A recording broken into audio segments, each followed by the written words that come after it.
후천적인 요인이 많아요. 오, 이건 고칠 수 있는 거다, 그치? 근데 그때 살이 찌게 되면 지방세포수가 많이 늘어납니다. 그리고 이제 다음으로 이게 정말로 중요해요. 이게 오늘의 핵심. 다이어트가 어려운 분들 중에 이런 말을 하시는 분들 있죠. 어떤 말이죠? 나는 살이 찌는 체질이야. 아, 굳이. 하지만 유튜버나 뭔가 영상 매체에서 살이 찌는 체질은 변명이다. 자신이 노력만 하면 뺄 수 있는 게 살이다. 헐. 이런 말들이 많죠. 물론 자기가 노력하면 살이 빠지겠죠, 당연히. 근데 살이 찌는 체질도 있습니다. 살이 쉽게 찌는 체질이라는 것 자체가 없는 게 아니에요. 일단 자신이 살이 찌는 체질인가를 정말로 판단을 하고 만약에 내가 살이 찌는 체질이 아닌데 그럼 좀 더 자신을 반성할 수 있는 계기가 되는 거죠. 그리고 살이 찌는 체질이었을 경우에도 다이어트를 어떻게 해야 하는지 자 가보시죠. 가장 첫 번째로 선천적인 요인을 한번 봅시다.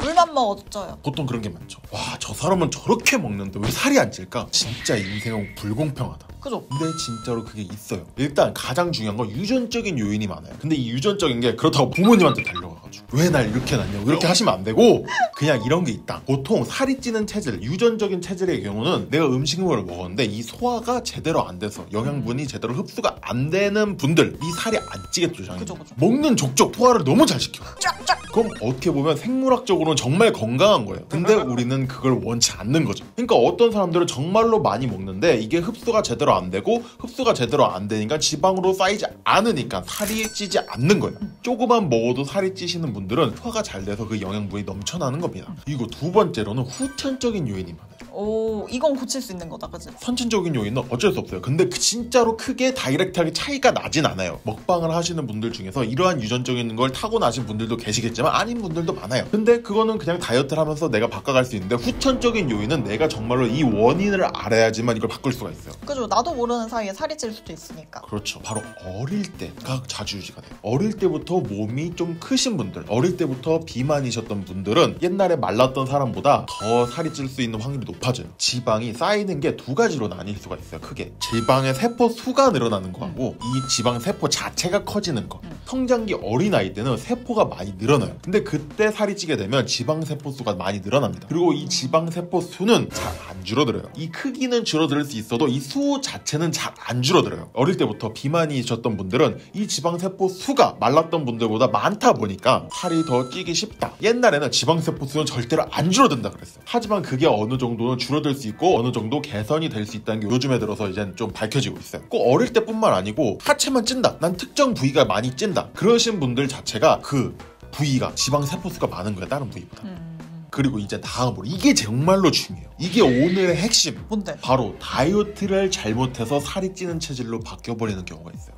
비극인데? 제가 오늘 영상을 찍고 싶었던 이유가 여기에 있어요. 그리고 많은 분들 중에 유전적인 요인도 아니고 어릴 때 말랐었는데 지금 다이어트를 아무리 해도 조금만 방심하면 다시 살이 너무 많이 쪄버려요. 이런 분들이 해당하는 게 바로 여기예요. 다이어트를 약간 잘못한 탓에 살이 찌는 체질이 되어버렸기 때문에 이거를 일단 가장 간단하게 설명을 해드리면, 우리가 다이어트를 할 때 원리가 뭐라 그랬죠? 적게 먹고 많이 움직이면 우리 몸에서 어떤 일을 해요? 이게 안 들어오는데 지금 많이 움직여야 되니까 쌓아뒀던 걸 태워야겠다. 근데 이게 정말로 심해지면 어떤 느낌이 된다 그랬죠? 뭐 정말 심할 정도로 안 들어오는데 너무 심할 정도로 움직여. 그럼 이건 지금 태우고 말 게 아니고 지금 이거는 지금 우리 몸에 비상사태가 난 거죠. 그리고 비상사태가 나면 어떤 일이 벌어진다 그랬죠?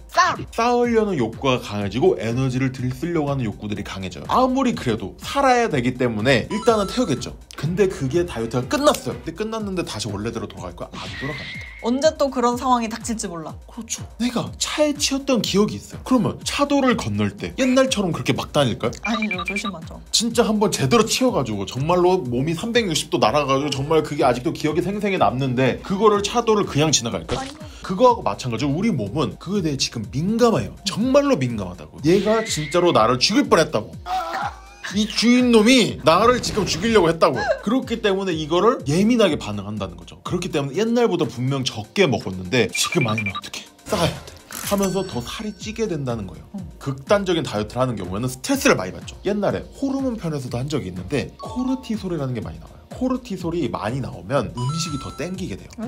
그리고 코르티솔이 많아지면 렙틴이라는 게 적게 나오는데 이 렙틴이라는 건 포만감을 느끼게 해주는 거예요. 얘는 적게 나오고 식욕이 땡기게 만드는 코르티솔은 많이 나와요. 그럼 어떻게 되죠? 옛날보다 살이 더 찌는 체질이 됐는데 음식은 더 먹고 싶고 아무리 먹어도 배가 부르지 않는 거예요. 악의 순환고리. 그렇기 때문에 모든 전문가들 포함해서 제가 맨날 강조하는 게 다이어트는 건강하게 해야 된다는 거예요. 진짜 실제로 살이 빠졌을 수 있어요. 그리고 유지를 하시는 분들도 계실 거예요. 근데 극단적인 다이어트를 했을 때 몸 자체가 망가져 있을 확률이 높다는 거예요. 굳이 그렇게 할 필요가 없다는 거죠. 우리가 인생 살면서 무슨 일이 벌어질 줄 알아요? 정말로 이 생활을 잠시 유지를 못할 수도 있어요. 맞아. 정말로 교통사고를 당할 수도 있다고. 근데 교통사고를 당하고 내가 뼈가 붙을 때 동안 아무것도 못하고 그냥 병원밥만 먹었는데도 살이 쪘어!